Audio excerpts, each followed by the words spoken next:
pretendía hacer es hablar de tres pedagogías, porque el porfiriato fue una época muy rica, muy creativa, una época donde se consolidó el sistema educativo nacional, se hicieron muchos proyectos, se sentaron las bases de lo que después se hizo en la Revolución y después de la Revolución. Entonces dije, bueno, quiero ver no solo las pedagogías que pues salen en todos los libros y pues como que están muy sencillas, ¿no? Sino en qué se diferenciaba cada pedagogía, qué materiales didácticos usaban, cómo eran los salones, cómo se trabajaba, cómo era el ambiente. Porque pues, de pedagogía te dicen, bueno, el positivismo es así y así y así, y pues todo está muy bien como de manual, pero te quedas con la duda de que cómo trabajaban los maestros positivistas y qué diferencia había entre un maestro positivista y un maestro romántico suizo-alemán o un maestro de la escuela mexicana. Entonces, pues a lo mejor del nombre pues te suena muy bonito, pero dices, bueno, ya en la realidad, ¿qué diferencia había? Yo lo que traté de hacer, entonces todos sabemos, yo para el positivismo mexicano pues tomo el ejemplo de la Escuela Nacional Preparatoria y menciono a dos directivos, el fundador, don Gabino Barrera, y el último, el porfiriato, don Porfirio Parra.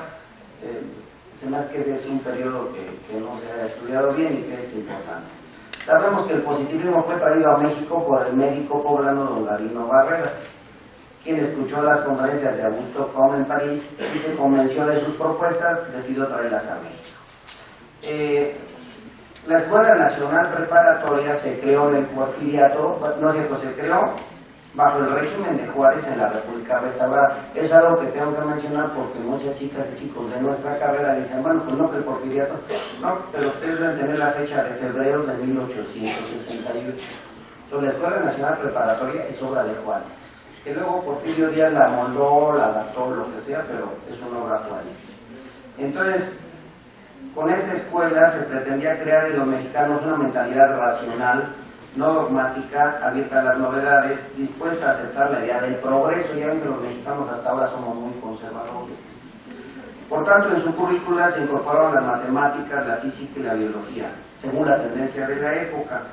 Fue una institución básicamente masculina, o sea, se menciona a las chicas que fueron estudiantes de la prepa pues, como las grandes maravillas, ¿no? Ahorita vamos a las prepas y la mayoría son mujeres, pero en esa época había 3 o 4 mujeres y hasta pasaron a la historia. Entonces, básicamente masculina, tanto entre su profesorado como en sus alumnos. La disciplina era estricta y el profesor tenía siempre la última palabra. Los alumnos se sentaban en graderías, no se sentaban en sillas ni besaban eran gradas.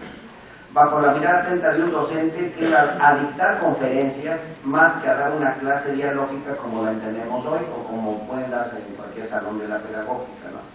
El profesor trabajaba en una plataforma de unos 30 centímetros de alto. Era un poco como para subrayar la autoridad del profesor. El profesor tenía que estar más alto que los alumnos. Eso se usó en las secundarias públicas. Hasta mi tiempo a mí me tocó que los profesores estudiaran unas tarimas, ¿no? Tenía un escritorio, el pizarrón, un librero y una trila a su disposición. Desde el principio, el primer director, el maestro Gabino Barrera, o doctor Gabino Barrera, se preocupó por establecer gabinetes como el de Historia Natural, laboratorios como el de Química, talleres como el de Dibujo, con sus respiradores, bancos, mesas y biblioteca adecuada. La Escuela Nacional Preparatoria de Educación Superior, ahorita una prepa es educación media, pero entonces era superior. Y las leyes de educación superior convirtieron a las escuelas nacionales en campos de observación y experimentación de los fenómenos naturales y sociales al modo científico de ese momento, ¿no? Del plan de estudio se quitó todo contenido religioso, la metafísica y el derecho eclesiástico. Se siguieron los caminos del enciclopedismo, la confianza en la razón, el método experimental, el utilitarismo y la fe en el progreso. Cabe mencionar que con estos procedimientos se formó varias generaciones de hombres eruditos que destacaban a principios del siglo XX por su sólida cultura y habían de producir el grupo mismo de los disidentes al sistema porfirista, como fue el caso de los jóvenes reunidos en el Ateneo de la Juventud, que sabemos que empezó en 1907, 1906 más o menos, y pues eran chavitos que se escapaban de la prepa, pero estaban apuntados en la prepa. La siguiente escuela que analizo es la Escuela Modelo de Orizaba. La Escuela Modelo de Orizaba es una escuela primaria, ¿sí? Y esa Escuela Modelo de Orizaba representa la pedagogía suizo-alemana, la pedagogía romántica. La Escuela Modelo de Orizaba empezó como iniciativa pasajera del gobernador de Veracruz, el señor Castillo, quien planeó una feria agrícola, comercial, industrial y de servicios denominada Primera Exposición Veracruzana para dar a conocer los avances de su entidad a todo el mundo. El edificio provisional de la escuela se construyó en madera desmontable y costó 23,869 pesos con 12 centavos. Constaba de varios salones amplios, bien ventilados, con mesabancos de madera, también binarios, pizarrón en los dos extremos de la sala de clases, con escritorio, silla, librero y guardarropas para el profesor. Tenía un departamento anexo como vivienda del director. Bueno, el profe del director no, porque nada más eran escuelas unitarias.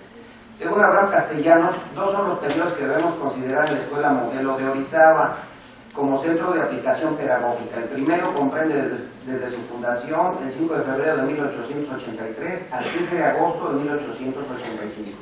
Y el segundo periodo abarca desde el 15 de agosto del 85 al 15 de febrero de 1886. El primer periodo corresponde a la pedagogía práctica y el segundo a la teórico-práctica. El primero exclusivamente pertenece al señor Lauscher, ayudado entusiastamente con un grupo de maestros amigos, y el segundo es Lauscher Repsamen, porque Repsamen se unió a su equipo. La escuela admitió a niñas y niños, sentándolos juntos, casi por primera vez, porque antes la escuela era por sexo. Todavía a mí me tocó que la mañana era para niñas y la tarde para niños y cosas así.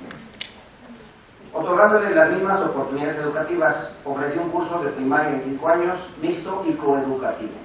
Los avances de las niñas y los niños se daban a conocer mediante clases públicas impartidas por las alumnas y alumnos a sus padres, lo que generaba grandes emociones y no pocas lágrimas. Aquí es una cita, ¿no?, de Castellanos. Aplausos ruidosísimos cuando los niños, con admirable precisión, resolvían problemas mentales de aritmética. Entusiasmo incontenible al hacerse algunas experiencias en una elección de cosas. Y por último, sacudimiento nervioso, emoción intensa al escuchar la historieta que a guisa de lección moral refirió el profesor, impresionando hondamente y conmoviendo hasta las lágrimas a aquel auditorio que había ido de sorpresa en sorpresa durante la sesión. Para la enseñanza del español, dice Castellanos, los niños aprenden las cosas que se les enseñen al natural o por medio de cuadros, acostumbrándolos a observarlos con escrupulosa exactitud y expresar sus juicios y raciocinios en fórmulas breves y sencillas. El maestro debe exigir a sus alumnos una pronunciación clara y sonora, una correcta construcción y la acentuación o tono correspondiente, o sea, pues como declamación que ahora no se enseña. Para las clases de lectura y escritura se observará respecto de la primera el sistema fonético, quedando excluido el vicioso y antiguo medio del deletreo. Y para la segunda se aplicará el sistema llamado rítmico. En la aplicación del fonetismo dentro de la Escuela Modelo de Orizaba se usaron los métodos A de la marcha sintética, que ya habló el profesor, de la onomatopeya innatural, del procedimiento musical, solo usado en Alemania y que consistía en cantar para memorizar, y de la simultaneidad.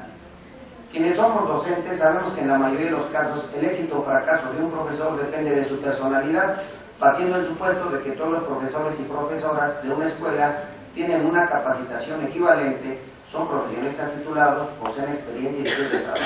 Entonces la diferencia es la personalidad, porque nos preguntamos por qué algunos profesores son muy exitosos y otros fracasan y salen de la profesión docente, pues a lo mejor no son agradables, ¿no? Lauscher, por ejemplo, habló de México con un cariño que se oye de una manera especial en una persona nacida bajo otro cielo, y terminó con un acto que por la manera natural con que lo hizo fue tierno y expresivo, y es el siguiente.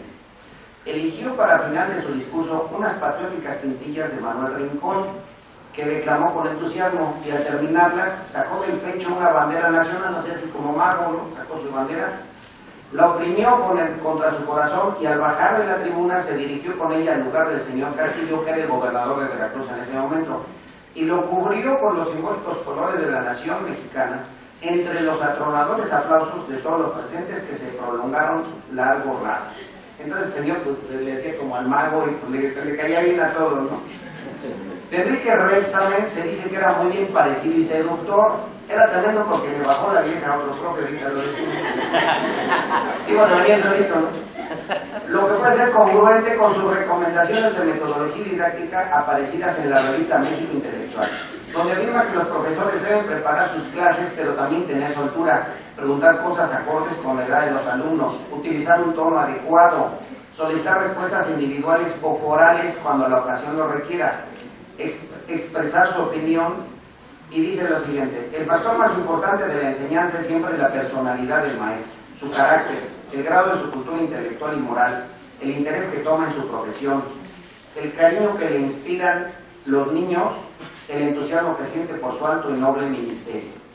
Tanto Lauscher como Rebsamen, como vivieron y había pues una escasez tremenda de todo, ellos escribieron los libros que necesitaban para su práctica docente en primaria de historia, matemáticas y geometría.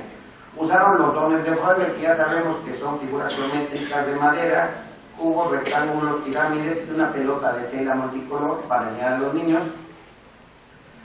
Acostumbraron a sus alumnas y alumnos a visitar el campo en pequeñas excursiones para complementar las clases de ciencias naturales con observaciones directas y elaboración de colecciones de plantas e insectos, o sea, tenían muy buen material didáctico, ¿no?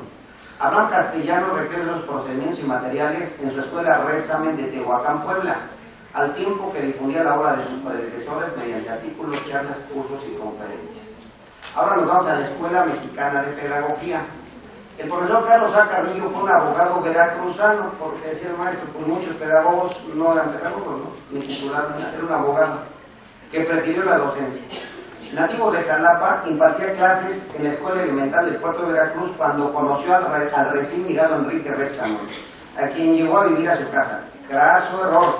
Se dice que Rebsamen sedujo a su esposa. Toma la razón. Maldito extranjero seductor. Por lo que Carrillo emigró solo a Puebla. Mi pobrecito no va a matar a la hija, donde trabajó por un tiempo en la escuela normal con la intención de olvidarse del seductor y sus métodos seductores. Esta lejanía de convino se le considera el fundador de la Escuela Mexicana de Pedagogía. Uno de sus primeros alumnos y de los más destacados colaboradores que tuvo fue el profesor normalista, primer normalista titulado en la historia de México, el profesor Julio Hernández. Ese Julio Hernández pues adoró a su profe, entonces escribió muy bien de él. Quien se dedicó a enseñar a los niños y niñas más pobres de México con los procedimientos y materiales que conoció en la escuela normal y algunos otros productos de su experiencia e ingenio. Entonces, por ejemplo, vamos a decir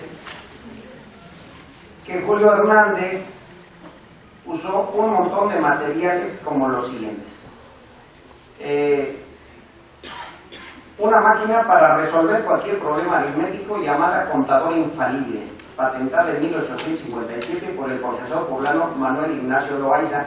Yo cuando era niño en secundaria me vendieron una rueda para conjugar verbos en inglés, que tenía 3 rueditas, una chiquita, una mediana y una grandota, entonces como que afinábamos las ruedas y salía la conjugación.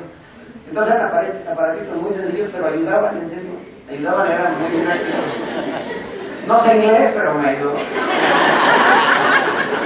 También las letras y números de Neve, así se llamaba su inventor, el profesor Clemente Antonio Neve, en 1875. El señor hacía unas letrotas de madera, como las que le cobran ustedes a sus niños en el mercado, que tienen una bolsa como de 30 pesos, regalada, llena de letras y más. Entonces los niños las acomodan y aprenden a leer, escribir a sus números. Con eso los inventó Neve, fíjate. Nada más que antes eran de madera, ahorita son de plástico. Las cajas enciclopédicas. Y ya. Ya, bueno, pues ahí está.